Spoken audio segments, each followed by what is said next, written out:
Bismillahirrahmanirrahim. Assalamualaikum warahmatullahi wabarakatuh. Sahabat dakwah semuanya, dimanapun kalian berada, mari kita saksikan dakwah ataupun tausiah-tausiah yang disampaikan oleh Ustazah Dr. Nela Laki, di mana apa-apa yang diberikan mudah-mudahan dapat. Assalamualaikum warahmatullahi wabarakatuh.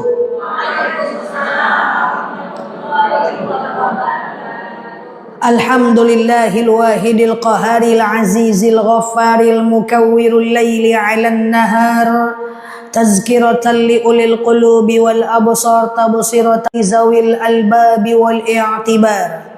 Walhamdulillahilladzi nahmaduhu nasta'inuhu nastaghfiruh wa na'udzu billahi min syururi anfusina wa min sayyiati a'malina may yahdihillahu fala mudhillalah wa may yudlilhu fala hadiyalah. Nashhadu an la ilaha illallah nashhadu anna Muhammadan abduhu wa rasuluh la nabiyya ba'dah amma ba'd. Kama qala Allah ta'ala azza wa jalla fi kitabihil karim, na'udzu billahi minasy syaithanir rajim, bismillahirrahmanirrahim.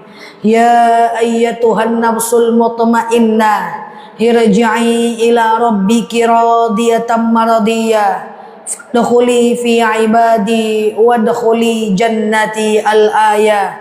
Wa kama qala nabiyyuna Muhammad ibn Abdillah, man salaka tariqan yaltamisu fihi ilman sahalallahu bihi tariqan ilal jannah. Al-hadis sadaqallahul azim. Ibu-ibu, sebelum kita mulai kajian kita berdoa kepada Allah, semoga siapapun kita yang hadir dalam majelis ini, insya Allah Allah sehatkan badan kita, Allah kuatkan jasad kita, Allah tambah ruh keimanan kita, Allah luaskan rezeki kita, Allah angkat segala masalah kita, Allah jauhkan kita dari orang-orang zalim, Allah matikan kita dalam keadaan husnul khatimah. Amin. Allahumma amin. Salawat salam kita hadiahkan kepada baginda Nabi. Allahumma salli ala Muhammad wa ala ali Muhammad. Sore hari yang berbahagia ini paling lama 30 menit ke depan kita akan membahas tentang ciri ayatul munafik as-salasah. Nanti kita akan membahas tentang sifat-sifat buruk yang ini ada dalam kehidupan kita sehari-hari, tapi harus kita bersihkan. Tujuannya apa? Supaya kita tidak melakukan banyak dosa. Mungkin tanpa kita sadar ternyata itu adalah dosa. Mungkin tanpa kita sadar itu adalah dosa, tapi kita masih tetap lakukan. Maka di awal tadi saya sampaikan, kita akan membahas ciri-ciri sifat yang harus kita tinggalkan. Kalau masih ada yang melakukan, ke depan kita tinggal perbaiki. Cocok? Oke, yang pertama sifat buruk, secukupnya aja kita bahas. Yang pertama adalah nifaq. Apa namanya? Nifaq. Nifaq itu nama sifatnya. Munafik itu orangnya. Nifaq itu penyakit yang kebiasaan yang banyak terjadi di masyarakat kita, sehingga itu membuat dia berdosa. Makanya kalau kita cebok, itu kan kita baca doa cebok. Allahumma hassin farji minal fawahish. Ya Allah, bersihkan kemaluanku dari yang keji. Wa tahhir qalbi minan nifaq. Dan sucikan hatiku dari perkara-perkara munafik. Saking pentingnya. Jadi lain kali kalau cebok baca doa. Ibu selama ini cebok baca doa enggak? Nganga-nganga aja cebok. Cebok baca doa. Nanti saya kirim doanya. Allahumma hassin farji minal fawahish wa tahhir qalbi minan nifaq. Ya Allah, sucikan kemaluanku, bersihkan kemaluanku dari yang keji, dan sucikan hatiku dari perkara-perkara munafik. Orang munafik ada ciri-ciri. Kita mulai. Yang pertama, ayatul munafik as-salasa. Ciri orang munafik itu ada 3. Yang pertama, idza hadasa kadzaba. Kalau dia ngomong, dia bohong. Kalau dia ngomong, dia bohong. Contoh, ibu-ibu, kita nggak boleh berbohong dengan alasan apapun. Saya akan jelaskan. Banyak kita itu bohong pada perkara-perkara yang nggak penting. Contoh, mau pergi ke pesta sama kawan. Bu, lah di mana? OTW. Tunggu lu. Lah di jalan kok Padahal masih menyorongkan baju di rumah. Nah itu dosa itu, Bu. Dosa itu. Enggak boleh itu. Contoh, kebohongan-kebohongan yang sering kita lakukan. Kita berdusta termasuk pada anak kita. Bu, pernah nggak bangunkan anak jam 6, ibu bilang jam 7? Pernah? Sering. Sering ya? Bangun. Udah jam 7, tuh buka mata anak. Masih jam 6 masih. Otaknya langsung merekam. Mak nih kalau dia bilang jam 7, palingan baru jam 6. Besok pagi beneran jam 7. Ibu bangunkan. Bangun. Udah jam 7. Palingan masih jam 6. Tidur lagi dia. Terus kita bilang, kamu nih nakal nih, bangun pagi aja susah. Padahal dia bukan susah bangun pagi. Dia tidak percaya dengan himbauan kita. Tuh, yang pernah bohong-bohong tuh. Nah, nanti sampai rumah, walaupun anaknya udah besar-besar, ibu ngomong sama dia, nak, kalau selama kau kecil sampai sekarang ada kalimat dusta yang pernah mak ucapkan, mohon maaf lahir dan batin ya nak. Kalau enggak nanti diminta pertanggungjawaban di hari akhirat. Oh gitu nengoknya. Ma beli permen. Tutup kedainya nak. Padahal enggak ada kedai tutup. Ibu nggak pengen anak ibu keluar rumah, cucu ibu keluar rumah, sampai ke cucu. Hei, jangan main-main keluar. Ngapa gitu? Ada genderuwo. Bohong itu semuanya. Ustazah gitu kali pun. Niat saya kan baik. Niatnya benar, caranya juga harus benar. Dalam beramal itu ayakuna lillah ayakuna lisunnah. Niat benar, cara juga harus benar. Niat kita benar, cara kita salah, tidak boleh. Contoh, niat saya benar untuk dakwah, tapi saya nyakitin hati orang. Berarti niat saya benar, cara saya salah. Contoh, niat kita benar sedekah, tapi dari hasil curi. Niatnya benar, caranya salah. Niatnya benar bangun masjid, ya, amalnya benar, tapi dari hasil korupsi. Niatnya benar, caranya salah.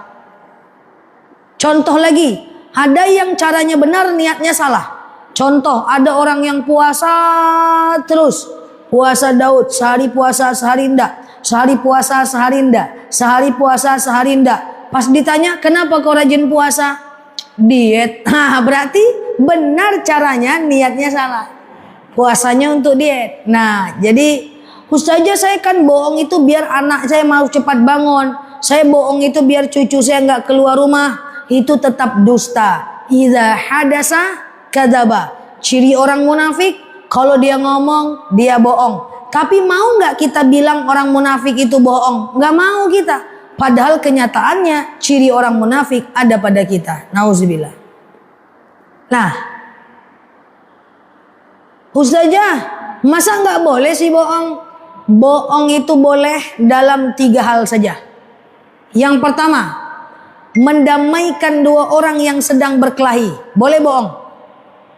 Misalnya ibu berkelahi berdua, cerita ke saya. Ibu, nama ibu siapa bu? Bu Ros dengan Bu Des. Untung gampang namanya. Alhamdulillah ya. Bu Ros dengan Bu Des. Bu Ros cerita ke saya, Ustazah, Bu Des itu ceritakannya saya Padahal saya udah baik sama dia. Saya bohong nih. Jangan kayak gitu Bu Ros. Bu Des tuh baik dia tuh. Dia udah minta maaf sama ibu, cuma malu dia. Ada dia curhat ke saya. Cuma dia malu Bu. Dia sebenarnya udah sadar kok dia salah. Cerita pula Bu Des ke saya. Ustazah, Bu Ros tuh jahat. Masa dia ndak ngerti sama saya? Udah 8 tahun berkawan sama saya. Terus saya bilang, Bu Des, Bu Ros itu baik kok. Dia udah coba kok. Dia udah coba minta maaf tapi masih takut dia. Dia ada titip salam sama Bu Des. Akhirnya mereka saling merasa dibutuhkan. Saling merasa saling memaafkan. Mata boleh bohong mendamaikan dua orang yang berkelahi. Paham sampai sini? Yang kedua, boleh berbohong menyenangkan hati suami dan istri. Suami ibu belikan ibu baju merah, marun. Kulit ibu hitam. Hala kayak dendeng balado. Dek, gimana baju dari abang dek? Mantap kali bang. Rapatkan gigi sikit. Mantap bang. Karena kalau bilang mantap betul dibelikannya lagi kayak gitu dek. Ya kan? Itu mendamaikan, menyenangkan hati suami itu boleh. Atau misalnya seorang suami masakannya asin. Apa kata suami? Mantap masakan aku bang. Mantap bana.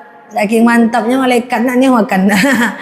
Itu menyenangkan hati suami, menyenangkan hati istri, maka itu boleh. Yang ketiga, boleh berbohong dalam kondisi berperang. Perang itu boleh. Tak mungkin perang kita jujur. Wahai orang Yahudi, aku di sini tembaklah, kan nggak mungkin. Jadi boleh bohong dalam 3 hal: menyenangkan hati suami istri, menenangkan atau kemudian mendamaikan 2 orang yang sedang berkelahi, dan dalam kondisi berperang. Selebihnya qulil haq walau kana murran, katakan yang benar itu benar walaupun pahit. Tidak boleh bohong. Ibu lagi bilang, lagi di mana? Tunggu dulu, saya lagi di jalan. Jujur aja. Jangan ibu bilang OTW tapi masih di rumah. Itu bohong, dusta. Nauzubillah. Diminta pertanggungjawaban. Ingat, may ya'mal misqala dzarratin khairan yarah, may ya'mal misqala dzarratin khairan yarah. Baik buruk perbuatan kita semuanya diminta pertanggungjawaban. Nah, kalau ada yang pernah bohong bangun-bangunin anak, ada yang pernah bohong sama cucu, nanti nyampe rumah mohon maaf lahir dan batin. Clear sampai sini? Nah, Ustazah boleh kan bohong untuk kebaikan? Nggak ada bohong untuk kebaikan. Loh kok nggak ada? Kata Pak Ustadz ada. Katanya Rasulullah pernah berbohong untuk kebaikan. Nggak benar. Saya cerita sedikit. Orang yang suka mengangkat dalil bahwa Rasulullah itu pernah berdusta untuk kebaikan, keliru penafsirannya. Suatu ketika Rasulullah tegak di sini. Lalu ada orang Islam yang ingin mengejar orang Yahudi dan membunuhnya. Lalu kemudian ketika orang itu lari di hadapan Rasulullah, datang orang Islam ini berkata kepada Rasulullah, "Ya Rasul, apakah kau tengok tadi ada orang Yahudi yang lari?" Rasulullah bilang, "Kau mau ngapain?" "Saya mau bunuh dia." Rasulullah takut nih orang Yahudi dibunuh. Akhirnya Rasulullah berpindah tempat. Pindah 1 langkah. Apa kata Rasulullah? "Selama aku di sini, aku tidak pernah menengok orang lewat." Saya nanya, itu bohong gak? Rasulullah sedang bohong gak itu? Dia pindah sejengkal, cus gitu. "Selama aku di sini, aku tidak pernah melihat ada orang lewat." Apakah Rasulullah berbohong? Tidak. Kecuali dia tetap di situ, betul? Maka aktivitas Rasulullah ini namanya tauriyah. Apa namanya? Lagi. Tauriyah. Lagi. Apa itu tauriyah? Tauriyah itu adalah mengganti sesuatu dengan sesuatu yang lain untuk kebaikan. Contoh tauriyah. Suami ibu tidak pernah mengizinkan ibu majelis taklim. Tidak pernah diizinkan. Sekali-kali kalau tak diizinkan tidak apa-apa. Ini setiap pergi nggak pernah diizinkan. Setiap pergi nggak pernah diizinkan. Maka satu ketika ibu pengen datang karena itu adalah kebaikan. Suami yang terus melarang istrinya majelis taklim, kalau sekali-sekali nggak apa-apa. Kalau sering-sering berarti melarang orang lain berbuat baik. Melarang orang lain berbuat baik adalah sebuah kemaksiatan. Lalu kemudian ibu pergi ke masjid ini. Ini jalan apa namanya? Jalan Sawang, Singkawang. Lalu suami ibu tanya, dari mana dek? Dari Singkawang bang. Ibu tak bilang ibu majelis taklim, tapi kan betul dari Singkawang. Paham? Apakah ibu bohong? Tidak, ibu sedang bertauriah. Tapi hanya untuk kebaikan. Nggak bisa ibu pergi bangkan jagung bakar ke MTQ sama kawan-kawan. Lagi di mana? Mau kemana dek? Sudirman bang. Nah, itu bukan untuk ibadah. Tauriah hanya bisa dilakukan untuk ibadah. Oke? Paham sampai sini? Paham sampai sini? Jangan bohong. Ayatul munafik as-salasa. Kalau dia ngomong, idza hadasa kadzaba. Kalau dia ngomong, dia bohong. Dan bohong hanya boleh dilakukan dalam 3 hal. Ingat, kebohongan akan selalu dilakukan untuk menutupi kebohongan yang lain. Pasti. Bu, misalnya ibu dilarang sama suami pergi ke rumah kawan. Karena ditangkap sama suami kalau ibu ke situ, ibu lama pulangnya. Ibu gibah terus. Cak-caknya nih. Tahu-tahu ibu kepo pula. Pengen ibu tahu berita terupdate soal majelis taklim. Pergilah ibu ke situ. Suaminya nanya, dari mana dek? Ibu bohong. Dari pasar bang. 1. Beli apa dek? Beli tempe bang. 2. Mana tempenya? Tak tinggal lo di rumah kawan bang. 3. Besok pagi, mana tempe nak dimasak-masak dok? Itulah takama-kama kawan tuh bang. 4. Paham sampai sini? Kebohongan tidak mungkin sekali. Akan selalu mencari untuk dibuka lagi kebohongan-kebohongan baru. Dan ingat, bergaul, berteman dengan orang yang suka berbohong adalah sebuah hal yang akan menyulitkan hidup kita. Jadi, kalau ada teman suka berbohong atau dia macam suka sekali membuat pelanggaran-pelanggaran syariat, bisa menasihati dia, nasihati. Kalau tidak, kurangi berteman sama dia. Karena kemaksiatan itu menular. Kurangi, tetap jalin silaturahmi. Clear sampai sini? Yang pertama, idza hadasa kadzaba. Kalau dia ngomong dia bohong. Yang termasuk bohong kecil tidak bisa. Apapun alasan ibu untuk berbasa-basi nggak bisa bu. Nggak boleh bu. Karena setiap hal kecil akan diminta pertanggungjawaban. Di sini ada orang Minang. Minang. Banyak. Orang Minang, hati-hati saya orang Minang, tak semua. Basa-basinya itu sampai kadang-kadang melanggar syariat. Datang tamu ke rumah dia, apa kata dia? Silahkan diminum bu, iko yang adonyo, kata dia. Saya ulang, dikasihnya orang air putih. Silahkan diminum bu, iko yang adonyo. Padahal di dalam ada sirup. Di dalam ada teh. Dia ngomong apa? Silahkan diminum bu, cuma ini yang ada. Di dalam ada kopi, ada kue. Nah itu enggak boleh. Paham sampai sini? Nah lain kali baik-baik aja lah. Jangan banyak-banyak kali basa-basi itu. Boleh basa-basi, jangan melanggar syariat. Ada yang mau tanyakan sampai sini? Enggak, jangan buat lagi. Yang kedua, idza wa'ada akhlafa. Kalau dia berjanji, yang pertama tadi ciri orang munafik, idza hadasa kadzaba. Kalau dia ngomong dia bohong. Yang kedua, idza wa'ada akhlafa. Kalau dia berjanji, dia memungkiri. Bu, pernah dengar kata-kata insyaallah? Apa arti insyaallah? Insyaallah kalau Allah mengizinkan. Kalau kita sudah bilang insyaallah, maka yang bisa menghalangi janji itu hanya Allah saja. Jadi insyaallah itu 99,9% adalah janji. Contoh, misalnya Bu Ros bilang sama saya, Ustazah, iya, nanti sore pergi sama saya ke rumah saya ya. Lalu saya bilang, ya bu, insya Allah. Artinya apa?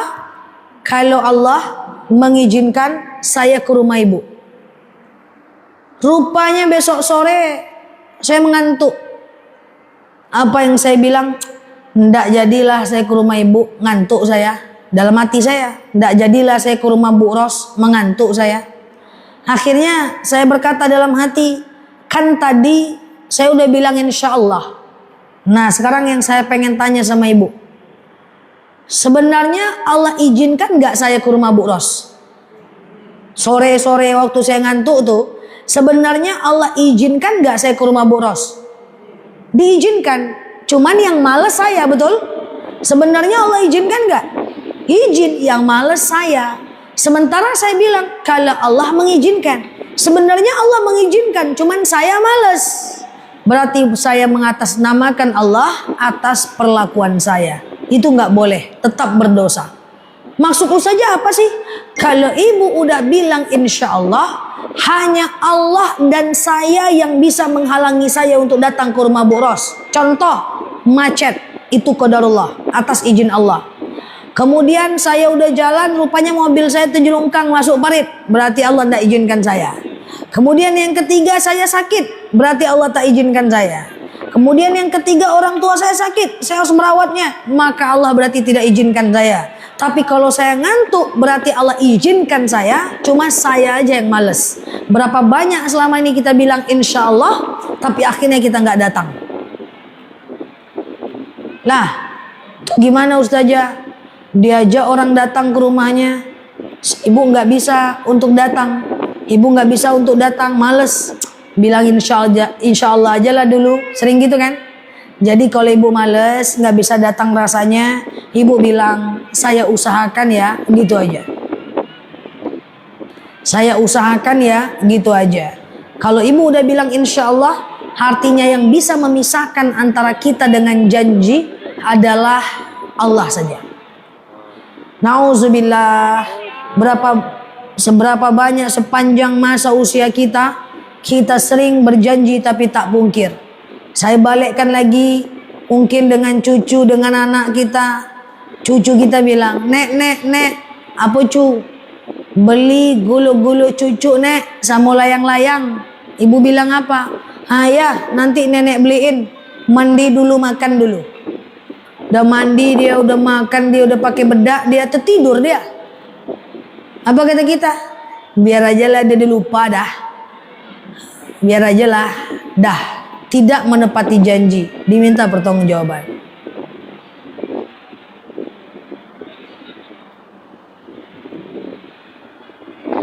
Oke, ngeri yang gua. Nek, beli nek, apa? Beli permen nek. Boleh. Makan dulu, mandi dulu, nanti nenek belikan permen. Udah makan dia, udah mandi dia. Lupa dia. Kita bilang apa? Nggak usah lagi nyolah lupa lah. Padahal itu tadi janji kita. Maka sampai rumah nanti, ibu ucapkan kepada anak cucu walaupun udah besar-besar, mohon maaf lahir batin ya, kalau ada janji yang selama ini tidak ditepati. Janji adalah hutang. Al-wa'du dainun. Setiap hutang harus diganti. Setiap pinjaman harus dikembalikan. Contoh ibu, saya tanya bu, suami ngasih ibu uang, dek ini uang 5 juta 1 bulan, pokoknya ini uang kamu, akadnya begitu.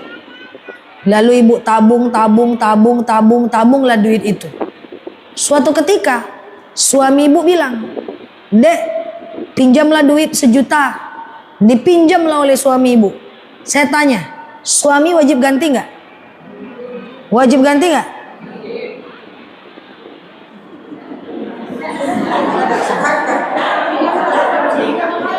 Oh, kalau itu wajib, semangat ngomongnya. Dia ngasih uang ke ibu. Ini untuk kamu nih, ya kan? Ditabung, bung. Dek, pakai dulu duit. Itulah bahasanya, bukan pinjam nih. Pakai dulu duit 1 juta dek. Wajib ganti nggak? Tadi bilang wajib, sekarang bilang enggak. Baru saya diam sikit aja. Maka akad suami ngasih ibu itu akad sedekah. Dan ketika suaminya minjam, masuk akad kedua adalah akad pinjam meminjam. Suami wajib ganti. Loh, kalau dia nggak ganti dia berdosa, kecuali ibu mengikhlaskan. Begitulah hutang, harus ganti. Paham sampai sini? Lah gelisah. Sama dengan janji, kan seperti itu. Sekarang saya tanya nih, janji adalah hutang. Setiap hutang atau pinjaman harus dikembalikan. Pinjam jilbab kawan, tidak balik-balik, diminta pertanggungjawaban. Maka di akhirat nanti saya sering sampaikan, di akhirat nanti kita akan ketemu dengan yaumul hisab, hari di mana kita akan cari orang-orang yang pernah kita gosipkan, orang-orang yang pernah kita sakiti, orang-orang yang pernah kita buka aibnya, orang-orang yang pernah kita minjam tak kita kembalikan, orang-orang yang pernah kita janji tapi kita mungkir, orang-orang yang pernah kita berhutang meminjam tapi kita nggak kembalikan. Nauzubillah. Jadi kalau pinjam jilbab kawan, balikkan. Dan pinjam itu harus tahu orang yang meminjamkan itu. Ini keluar dari masjid,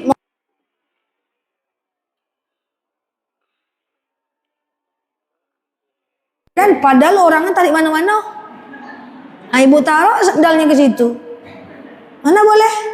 Saya sampaikan begini, bahwa pinjam meminjam harus ada harus ada beberapa rukun. Pertama, jelas orang yang meminjamkan. Kedua, jelas siapa yang minjam. Tiga, jelas barang yang dipinjam. Keluar kita pinjam sendal orang ke toilet, bukan sendal umum. Kita bilang, "Bu, pinjam sendal yo." Orangnya entah di mana. Ibu jawab sendiri, "Iyo." Lalu ibu pergi ke toilet, diminta pertanggungjawaban. Nauzubillah. Lah, jadi kalau janji tepati. Kalau nggak sanggup berjanji, bilang insya Allah. Jangan bilang insya Allah, nanti aku akan datang ya. Poin iza wa'ada akhlafa. Kalau berjanji tepati. Satu, ganti insya Allah dengan aku usahakan datang ya. Kalau nggak sanggup berjanji, karena insya Allah itu janji. Yang kedua, kalau hutang ganti. Yang ketiga, kalau minjam bayar apapun bentuknya. Ya, nggak bisa enggak. Karena orang yang menghutang, orang yang berhutang. Yang keempat poinnya, nazar bayar. Nazar bayar. Itu janji. Ya, itu janji kita sama Allah. Nazar janji sama Allah enggak? Kalau tadi janji sama manusia, iza wa'ada akhlafa. Kalau dia berjanji dia mungkir. Nazar bayar, ya Allah, saya nazar ya Allah, kalau anak saya lulus PNS, saya akan potong kambing 2 ekor. Udah 4D pula anaknya, jabatannya, nggak dipotongnya juga kambing itu dong. Bayangkanlah itu dosanya. Ya Allah, saya nazar, kalau anak saya lahir selamat, perempuan, saya puasa Senin Kamis 1 bulan. Udah sweet 17 pula usia anaknya, enggak juga diganti-ganti nazar tuh dong. Kan parah itu. Ya Allah, saya nazar, kalau nanti saya mau nikah, dapat suami ganteng, soleh, saya akan potong kerbau 2 ekor. Udah enggak ganteng lagi suaminya, nazar enggak juga dibayar-bayarnya dong. Jadi kalau enggak bayar nazar, bahaya itu. Janji sama Allah. Yang parah itu lupa pula dia nazarnya itu. Tapi kalau lupa nazar tuh gimana caranya? Kalau lupa nazar ada caranya. Yang pertama bayar kafarat. Yang pertama merdekakan budak. Masalahnya budak gak ada sekarang. Yang kedua kasih 10 orang makan fakir miskin. 1 orang 1 mud 7 on. Kali 10 orang berarti 7 kilo. Yang ketiga, belikan pakaian 10 orang fakir miskin. Sesuai dengan harga pakaian yang kita pakai. Kalau harga pakaian 200.000 berarti 2 juta. Kalau 300.000 berarti 3 juta. Kasih. Kalau kami bercanda sesama ustadz, kalau ada yang pakai pakaian biasa, pergi ke pesta, biasa kali pakaianmu, biar kafaratnya murah gitu ya. Karena harganya sesuai dengan pakaian yang kita pakai. 10 orang. Atau yang ketiga, yang keempat adalah berpuasa kafarat 3 hari berturut-turut. Sengaja aku puasa kafarat karena Allah, atau kalau dia batal ulang lagi dari awal. Jadi kalau bisa nazar jangan lupa. Bagaimana mungkin Allah memberikan kita rezeki lebih sementara kita lupa dengan nazar kita. Diingat-ingat. Kalau nggak sanggup jangan bernazar. Wasilah aja. Apa itu wasilah? Beda nazar dengan wasilah. Kalau nazar gini, ya Allah, kalau aku lulus PNS, aku puasa sunnah Senin dan Kamis dalam 1 bulan. Nah itu kan nazar tuh. Tapi kalau wasilah, ya Allah, puasa dulu. Kalau wasilah, puasa dulu. Ya Allah, saya puasa. Dengan puasa ini, luluslah saya PNS. Paham enggak? Paham bedanya ya? Nah, itu bedanya. Kalau nazar, ya Allah, kalau lahir anak saya perempuan dengan selamat, saya sedekah ke 100 orang fakir miskin. Tapi kalau wasilah, sedekah dulu. Ya Allah, saya sedekah. Dengan sedekah ini, maka lahirlah anak perempuan dengan selamat. Beda tuh. Silahkan pilih mau nazar atau wasilah. Kalau wasilah hukumnya sunnah, kalau nazar hukumnya wajib. Nazar adalah janji kepada Allah dan harus diganti. Clear sampai sini? Yang pertama apa tadi? Iza hadasa kadzaba. Kalau dia ngomong dia bohong. Yang kedua, iza wa'ada akhlafa. Kalau dia berjanji dia mungkir. Yang ketiga, iza tumina khana. Kalau dia dipercaya dia berkhianat. Ingat Bu, na'udzubillah, pengkhianat itu datang dari orang-orang terdekat. Tidak mungkin pengkhianat datang orang yang mengkhianati kita itu orang jauh. Tukang parkir, satpam, tidak mungkin Bu. Yang mengkhianati kita itu orang-orang dekat kita. Entah suami kita, sahabat kita, teman kita, ya, kemudian teman satu RT kita, teman satu warga kita, orang yang dekat dengan kita.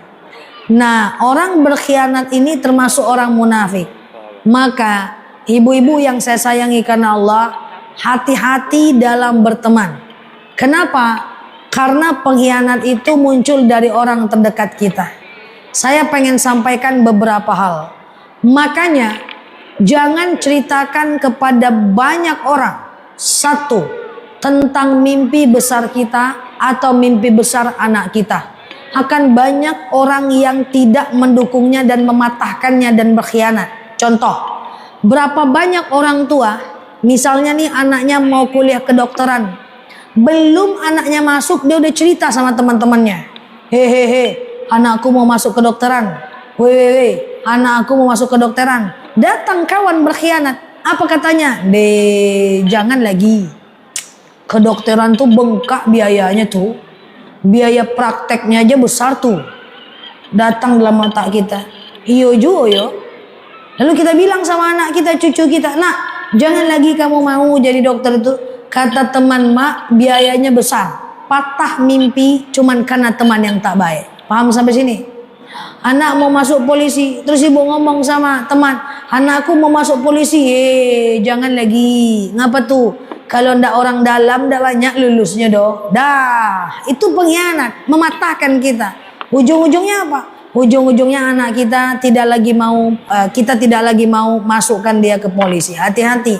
Tapi atau misalnya yang kedua, ibu-ibu jangan ceritakan rencana besar kita kepada banyak orang, karena akan banyak orang yang akan menghalanginya.